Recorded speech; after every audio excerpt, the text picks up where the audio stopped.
আন্দাজ করে বলতে পারবেন এটা কি? এটা ফুলকপির পাতার একটা রেসিপি, যে পাতাগুলো ফেলে দেওয়া হয় সেই পাতারই। এটা বানানোর জন্য পাতাগুলোকে এভাবে ছোট ছোট করে কেটে নিতে হবে।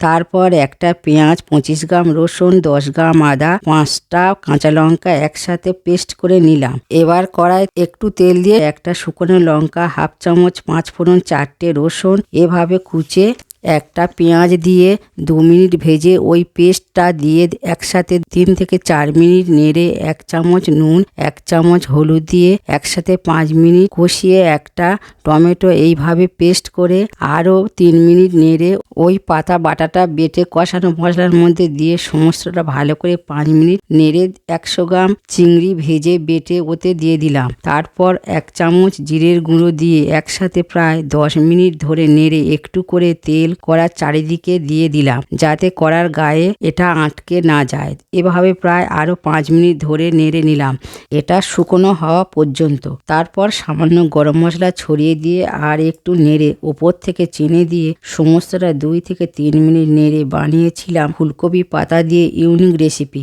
আপনারা বাড়িতে বানিয়ে দেখতে পারেন, আশা করছি ভালো লাগবে।